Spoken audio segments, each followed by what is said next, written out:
Sa ngalan ng Ama, ng Anak, ng Espiritu Santo. Amen. Mga kapatid, dinanyayahan ko po kayong ipatong ninyo ang inyong kamay sa bahaging masakit sa inyong katawan. Masakit po ang inyong dibdib sa inyong dibdib. Kung masakit ang inyong tiyan sa inyong tiyan, masakit ang inyong ulo sa inyong ulo. At sa iba't ibang bahagi ng inyong katawan. At isipin ninyong hindi na ito kamay ninyo, kundi kamay na ni Jesus. Kamay na nagpapagaling, kamay na nagbibigay buhay. Damhin mo ang presensya ng Panginoon sa mga bahagi ng inyong katawan na may abnormalidad, sa bahagi ng inyong katawan na napakasakit ngayon, sa mga bahagi ng inyong katawan na grabe ang karamdaman. Hayaan niyong hipuin kayo ng Panginoon at isipin mo ang Panginoon ang humihipo sa bahagi ng iyong katawan na napakasakit ngayon. Mga grabe ang karamdaman katulad ng cancer. Panginoon, pagalingin po niyo ang aming cancer. Cancer of the blood, cancer of the brain, cancer of the breast, cancer of the ovary, cancer of the uterus, of the cervix, of the colon, of the eyes, of the nose, of the throat, of the skin, of all parts of the body. Panginoon, ang aming mga karamdamang paulit-ulit naming nararamdaman. Heal us from high blood pressure, high uric acid, high cholesterol count, high sugar count, high creatinine count, epilepsy, Parkinson's disease, asthma, emphysema, pneumonia, tuberculosis, acid reflux, constipation, indigestion. Panginoon, marami po sa amin may mga karamdaman sa iba't ibang bahagi ng aming katawan. Hipuin po niyo at pagalingin.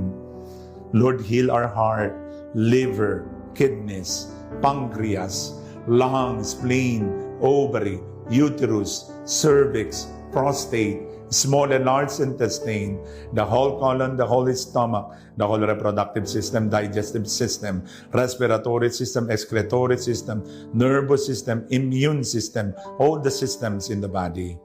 Panginoon, ang iba't ibang bahagi ng aming katawan na namamaga, namamanas, at may bukol. Visualize on the back of your mind, Jesus touching you. And you will be surprised. Ang mga bukol na ito'y liliit, ang mga bukol na ito'y lalambot, ang mga bukol na ito'y tuluyan ang mawawala sa inyong katawan because you have been touched, you have been blessed, you have been healed by the Lord. Sa kapangyarihan ni Jesucristo, anak ng Diyos na buhay, sa tulong ng Mahal na Birheng Maria, ay pinagagaling ko ang lahat ng inyong karamdaman mula ulo hanggang talampakan. All you need to do is believe, claim and receive the healing touch of the Lord. At sa pangalan ni Jesucristo, ang anak ng Diyos na buhay, sa tulong ng Mahal na Birhen ng Remedios, bigyan nyo ng remedyo ang lumalala namin mga problema, alalahanin sa buhay. Pagalingin kami sa aming mga karamdaman, palayain kami sa aming mga takot, agam-agam at pagdududa, at ipagkaloob sa amin ang kagalingan, puso, isip, kalooban, damdamin, at sa ilang bahagi ng aming katawan na may karamdaman.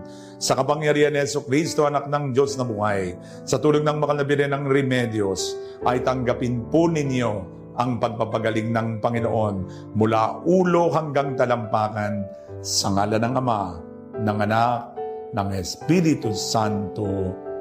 Amen and Amen.